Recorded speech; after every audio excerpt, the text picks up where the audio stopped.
to turn around. Where I've to love and over Ireland, Norway, and cold Greenland shore, learning me to reign with the men of the sea.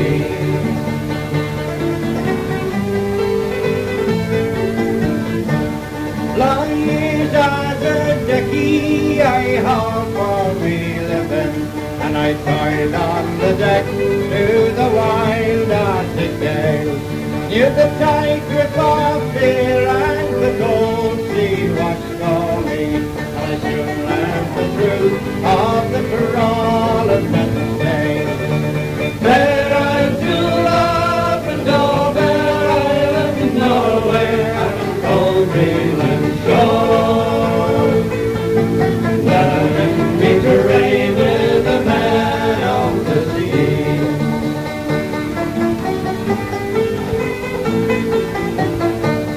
Well, in between trips, while the town couldn't hold me, a 2-day tycoon with me head full of a rum, with a gal on each arm and me pockets soon empty. Live now and pay later, there's hard days to come. There I'm to love and over Ireland and Norway and cold Greenland shore, learning me to reign with a man of the sea.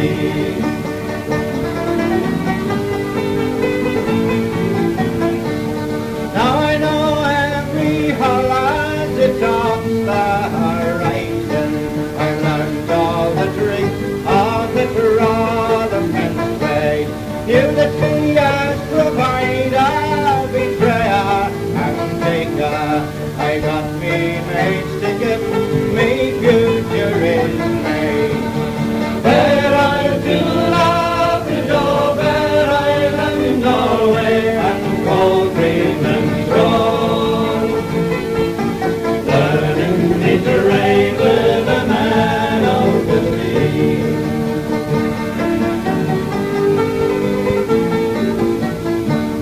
I'm a skipper at the watch night, and all on the dockside, from the boy to the man, to the master of men. Now the season is mine, and whistling from the harbour, back to the sea to start learning again. There I'm to love and over Ireland, Norway and cold Greenland shore, learning me to reign with a man of the sea.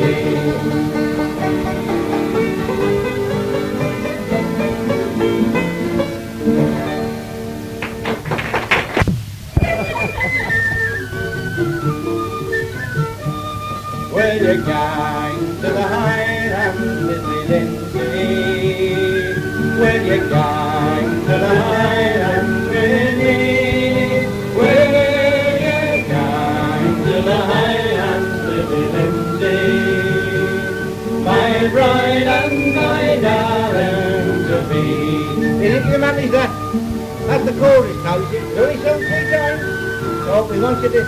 I can't hear the bloody thing from out there, you see. And it'd be very nice if I could. It's a great hit, you know. Right? Try it once more. You know it. So try it.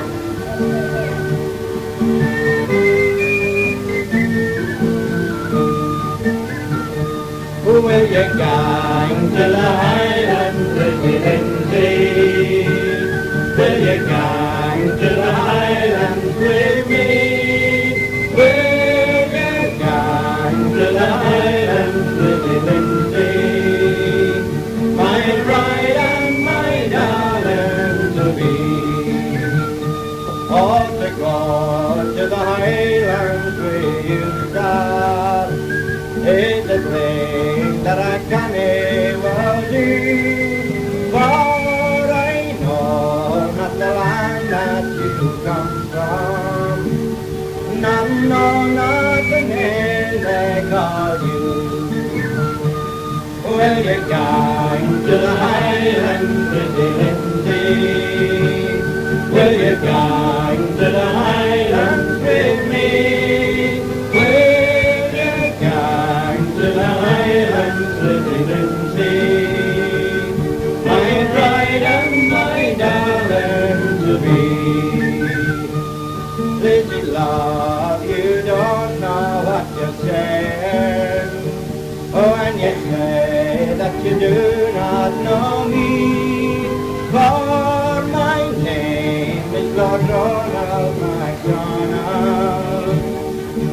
chieftain or hide and seek.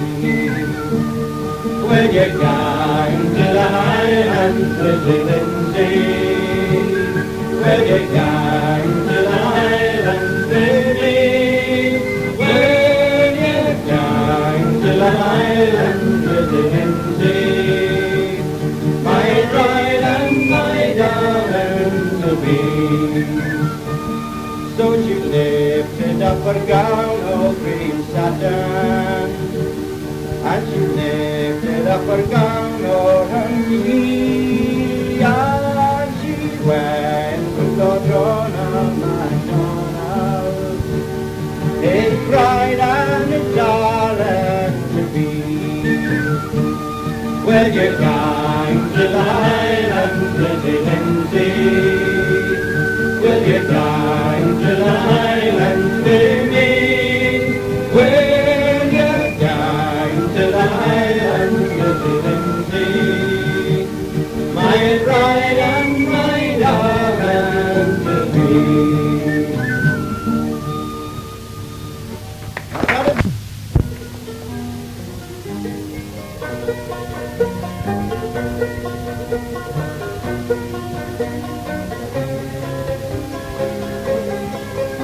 As I come into Humphrey Town, one morning for to be, I fell in with Bogie O'Kenny,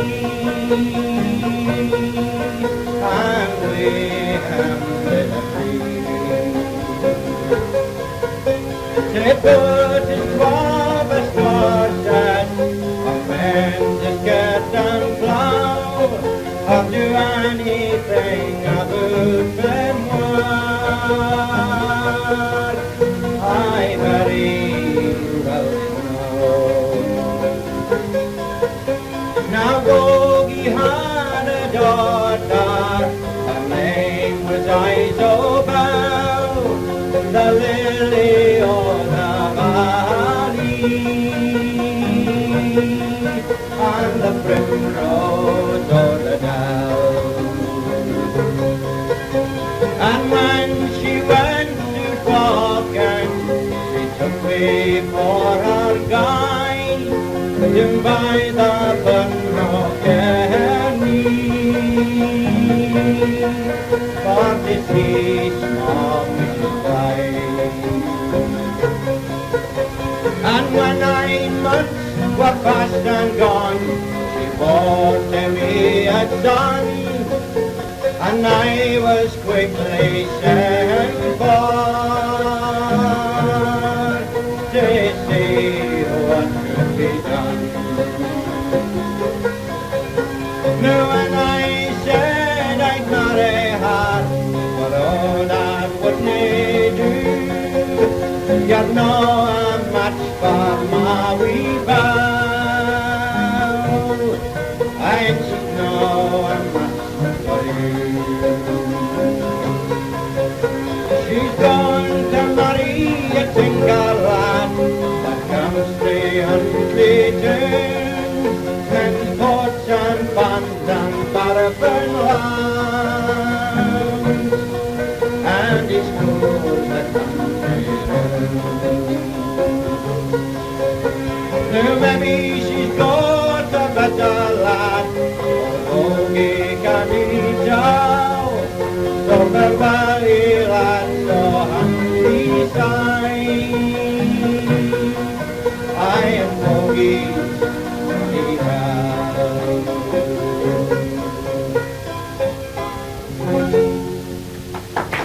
thank you.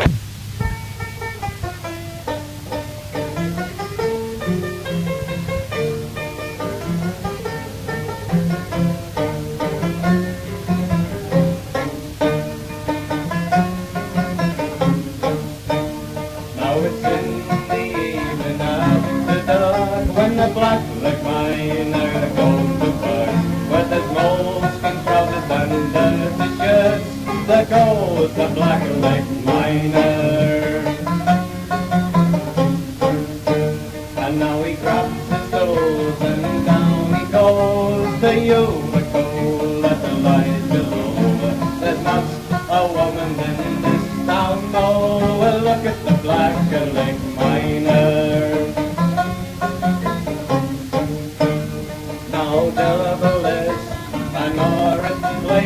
they rub a wet flame the minus face, and round the petty they run the butter race to catch the black-leg miner. So them can hear the Nightingale mine across the way they stretch the line to crush the leg and break the spine of the dirty black-leg miner. So we'll grab his tools and this as well, we'll lie him down that pit of hell, and down you go and fare you well, you dirty black-leg miner. So it's join the union while you may, then wait till you die in May. Oh, that may not be far away, you dirty black-leg miner. He was late, caught you every time, didn't I? We go back now, let's go. Alabama's, Mr. Again.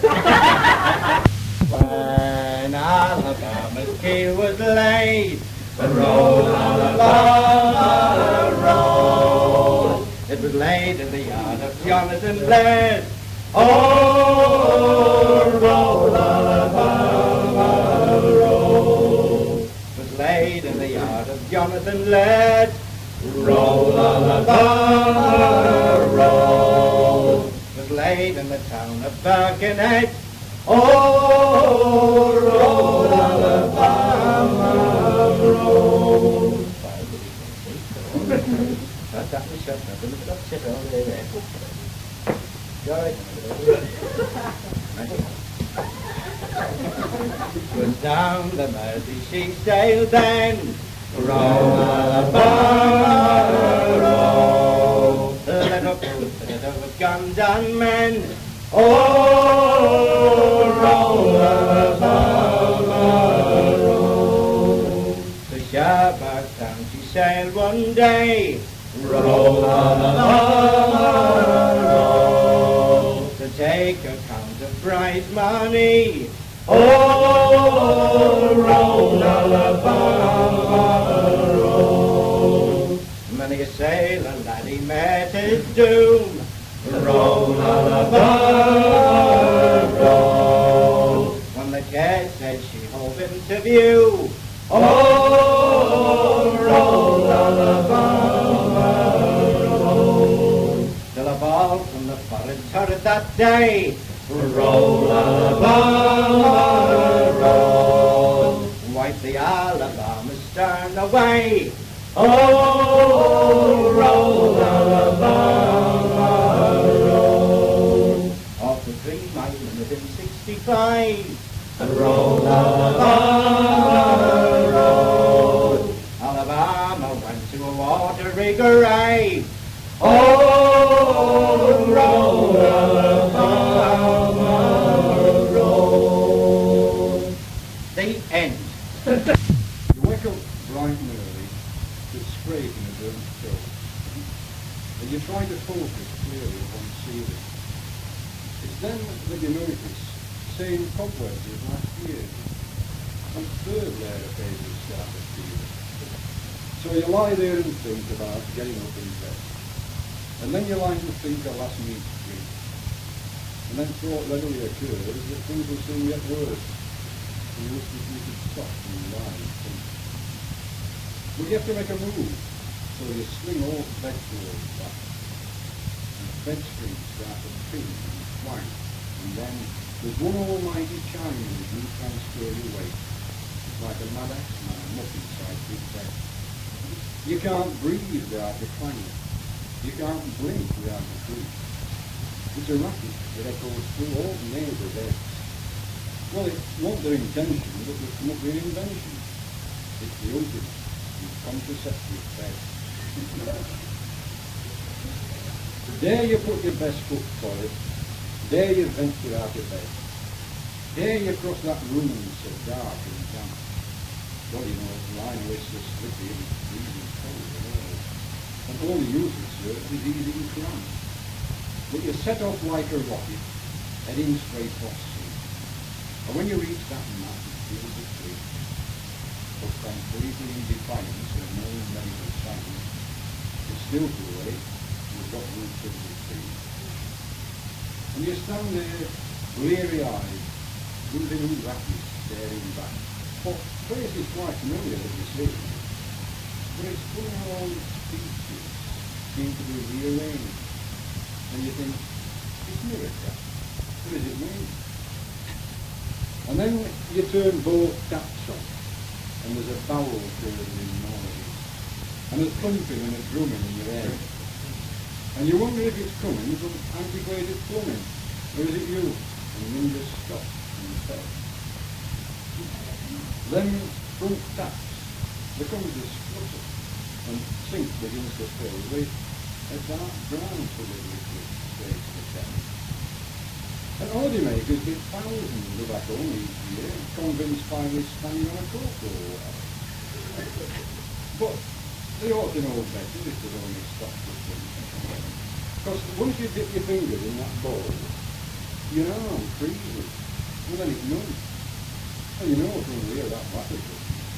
It's pipe down here directly from North Pole. They say it's invigorating to have an ice cold bath. Well, I don't think I gather Jack what said it was a lion. But I know about he took me once when he came on over here. And what next year he sang soprano in church choir. Well, you can lower your sunlight slowly, or you can jump in if you like. It's guaranteed to bring tears to your eyes. But this is tragic people. It proves all beings equal. So it doesn't have to compel to have the time.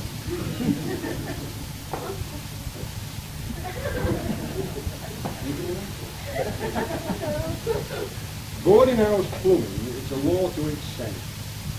Some lose have a life of their own. There's one designed specially to keep male ashore on its feet, and it's called the women's lid probe. It's meant to catch all fellas when the least expect. It's underhanded, and that's unkindly.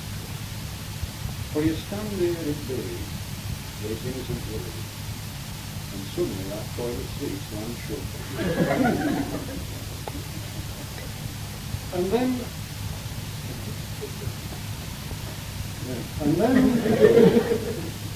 there's Crystal Fountain, also known by other names. It first started life in some Australian place, because when you swing on the chain, and you push the handle down, all content come and hit the staying This renegade receptacle, it's really not much fun. When you go, you have to wear a mask. And you must remember this when you've been out on booze, because that's no time to get your own back. But most common fault, and plumber's nightmare, is ruled with thunder and force. And one of these fiends caused my mate's demise. Oh, I'll tell you, but I could do this. His room had been blocked for 2 or 3 days, but he was then short and dashed straight at that room. But sitting there, he was sick, and that room was unblocked right through, because sat to tell his body formed a passage. Well, you can imagine that post-mortem. Well, it's no problem. I can't begin to tell you what they found inside, but Dr. what performed it will never say again. Inside 6 months he was certified. They had an inquest on post-mortem, but it did no good at all. A satisfactory answer was never found. You see, everybody heard about dead bodies being interred, but none had come across it till they were down. But your thoughts are interrupted. There's a rat-tap-tap on the door, and a cultured voice inquires, "Has they done?" And there's a groaning from outside and a hurried stamp of feet, so he exits like a bullet from a gun. And though his eyes are bulging and his veins are sticking out, he manages a desperate, grateful smile. And it's all because of this. Though it disturbs your quiet reminisce, you feel your sacrifice has been worthwhile. Belt and braces, half-mast trousers, air-tech shirt, and Plymouth white. You make one last check to be sure you've all the gear. Then you pull on your flat cap and you set to face the world. Well, you are when you put your cap behind your ear. But when you meet landlady, it's still somewhat in a shock. It's as bad as you remember when you feared. But we aren't a lot of trouble because we banished roof off your trouble. She just needs to trim 4 inches off her beard. She wears a special corset to keep her figure in. It's a custom build, 380 bone now. In fact, she's got so much whale going round about that her husband now refers to her as Joe now. But it hasn't always been uncontrollable fact. They say with one hand she's uprooted spirits. Good, she had a big job with storming lawnmower, and she got her HMD for spitting rivers. There was a time once when she despaired on her side, and she tried to do away with her sense. But she wasn't successful, so she was then resigned, and she never tried to spin right up again. You see, she'd read instruction manual on committing suicide. It says, hold gun steady, just below your butt. But when she took figure, she didn't allow for a figure. And her left kneecap shut off and lit the door. Some landladies are chefs, and they have a haute cuisine. Some are cooks and serve straight forest food. But this one defies description. I'd best leave it at that, because you know it's against the nature of the rules.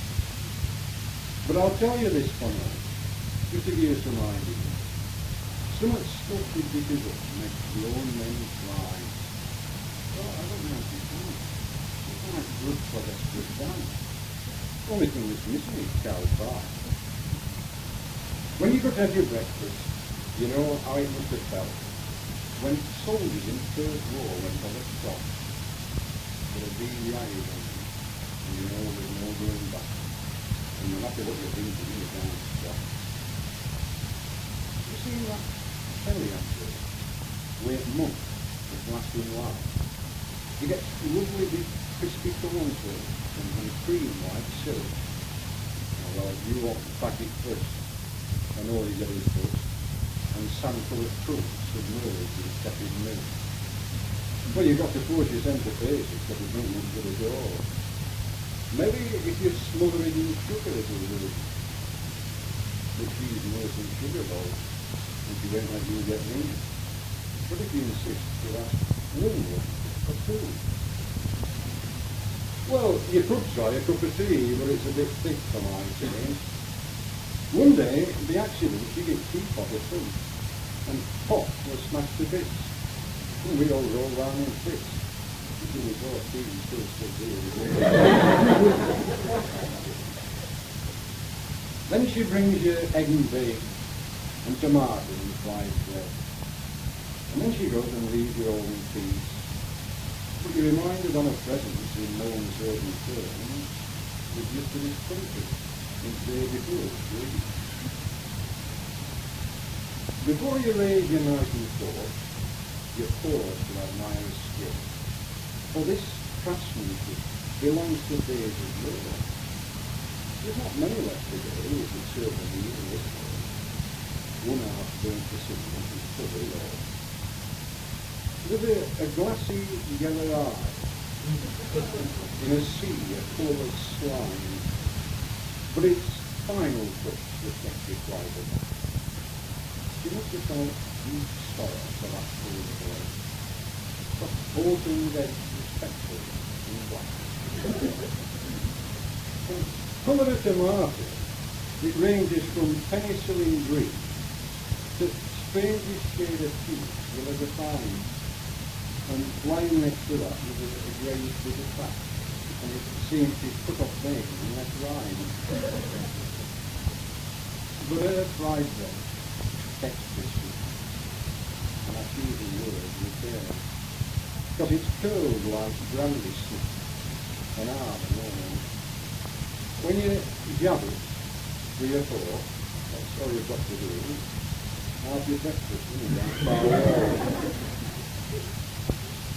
But amid all this confusion, you sense the whistling past your ear, and you turn to see the missiles come to rest, and it's then the things will drop. But Bogie spark out on his back, and you can go up the top of the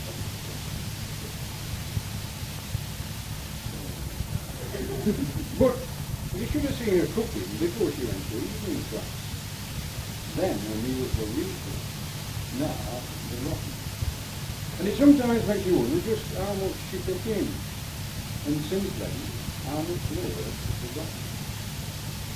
But she's got some subtle little touches that make you realise that all influence of lessons on board. And what impresses me most is when she serves it cook, and you see where the cooks are delicate, form. Her dinners show consistency, a triumph of the food. But at least you know exactly what you're paying. But no matter what veggies, it's always colourless and wet, and only tastes some gravy less than savoury. But when she brings gravy on, she outdoes herself. It's her piece of resistance, there's no doubt. Well, it puts me down to quick. Yes, I like my gravy quick, but I can't help feeling it ought to move with that. But you should see her drinking.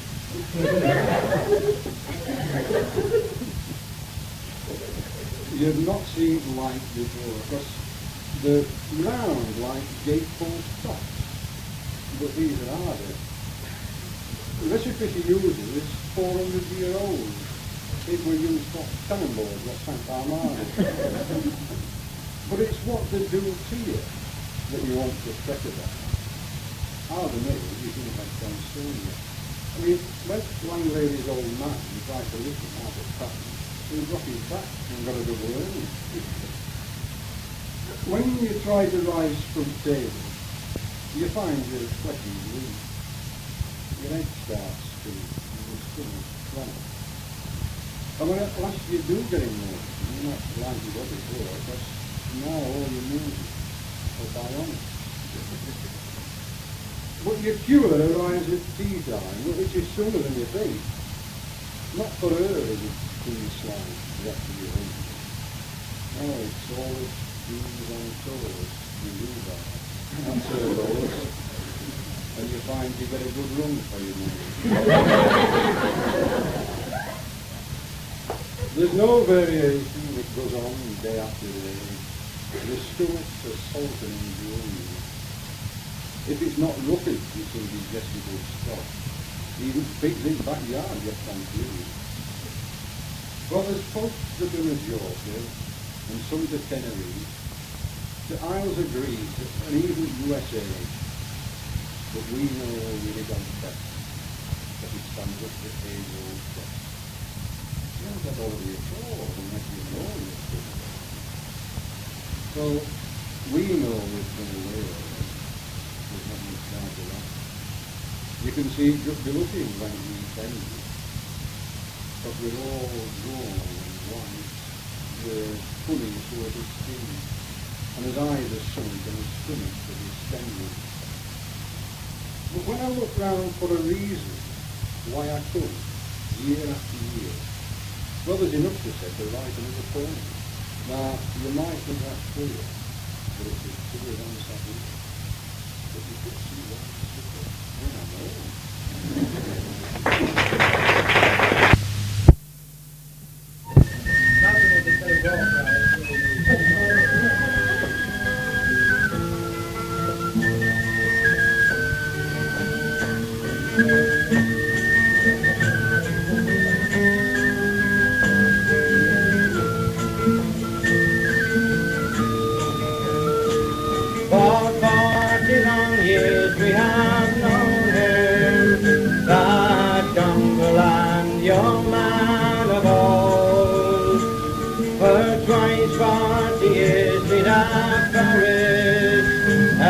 the fame of his deeds to grow cold.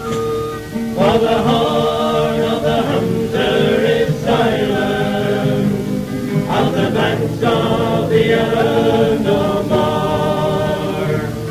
In Denton is heard in a wild echo, clear sounds of the dark cauldron's roar. It's no broadcloth and scarlet adorns him, nor buckskin that drive out the snow, but a plain suit of grey was his raiment, and he wore it for wife, not for show. For the horn of the hunter is silent, on the banks of the Ellen no more. In Denton is heard in a wild echo, clear sounds of the dark cauldron's roar. And the darkness of night brought a mantle, and the cold round the fires of steel.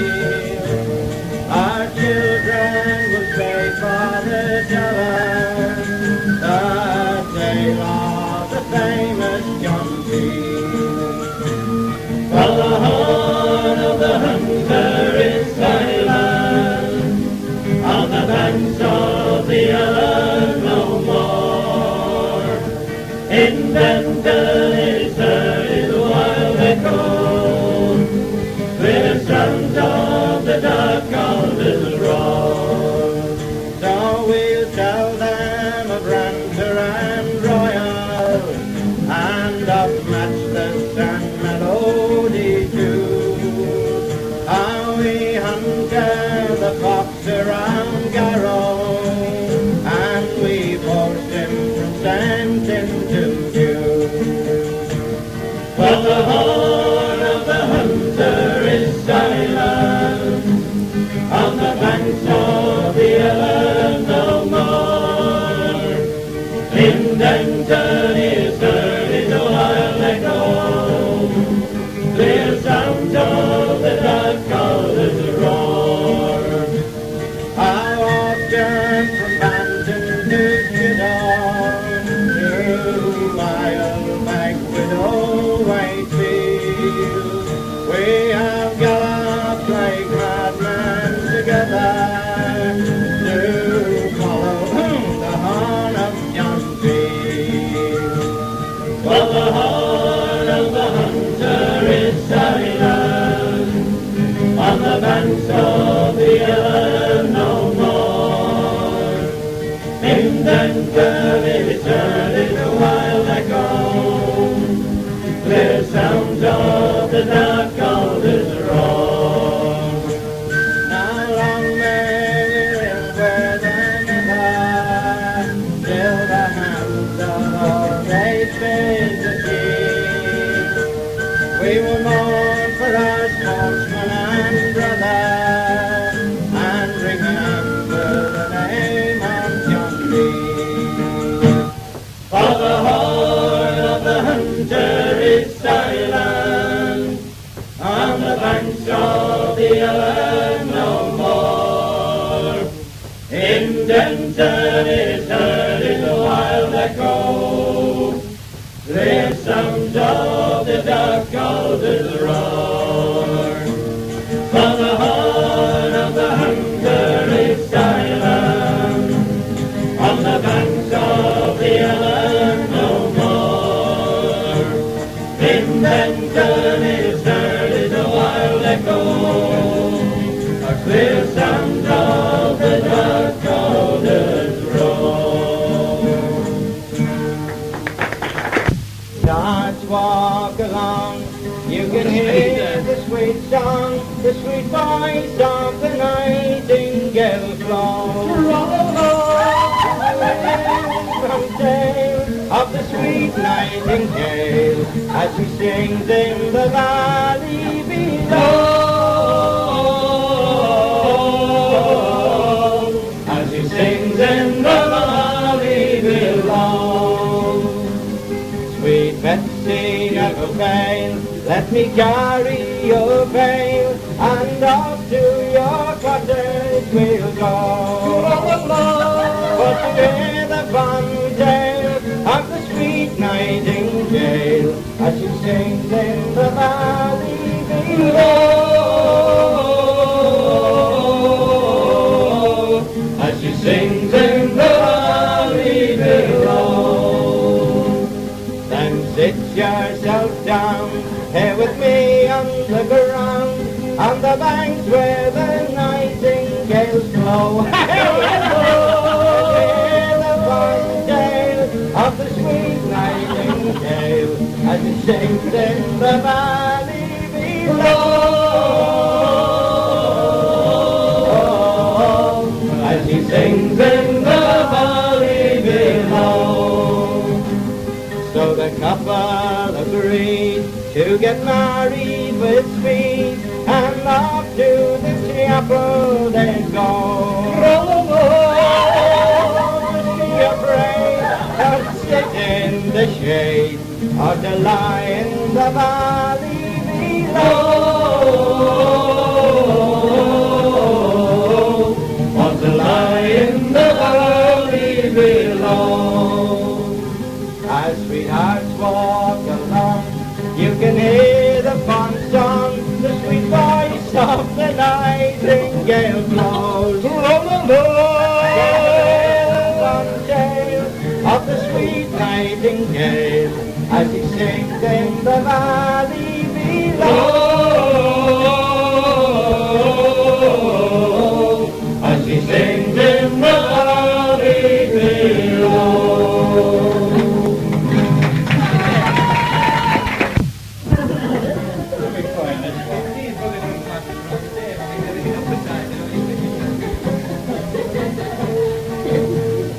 Every day as I walk through the old shanty town, where the sheds and allotments all stand, I see an old man on his land, with a rake or a spade in his hand, and he's there in all weathers, in sunshine and rain.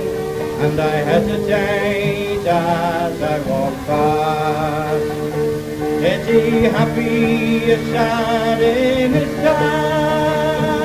Oh, I haven't the time to ask. The man of the earth, the man of the soil, in his lonely allotment, he labours and toils. There's not much to do since he turned 65, so he looks to his garden to keep him alive, and I think it's his joy and his pride.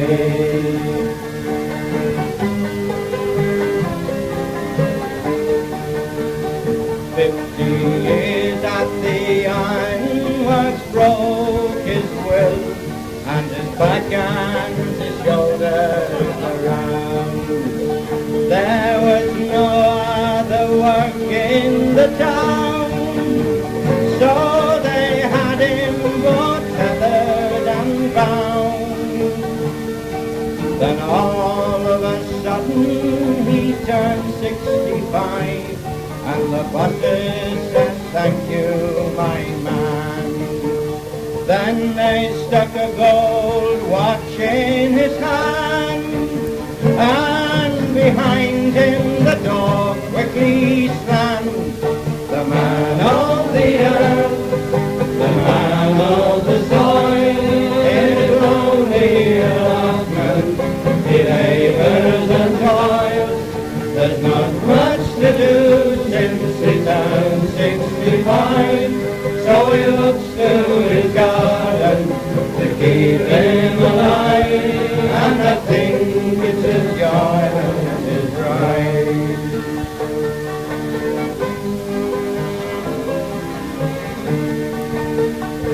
Every Saturday evening he's there at the pub, and he stands all alone at the bar. slowly sipping a solitary jar, for a pension won't go very far. So he sells a few things to his neighbors and friends, a few of the things that he grows. But he's got to watch out how he goes, for they'll take all his pension, he knows.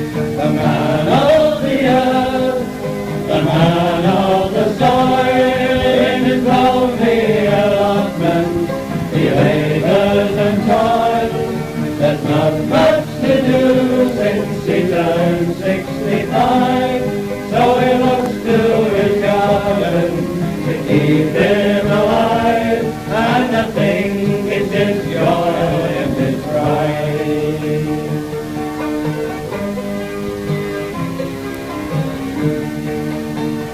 Every day as I walk through the old shanty town, where the shed and the lockman's all stand, I see an old man on his land, with a rake or a spade in his hand. But I really can't linger, I must be gone, for I work at the ironworks too.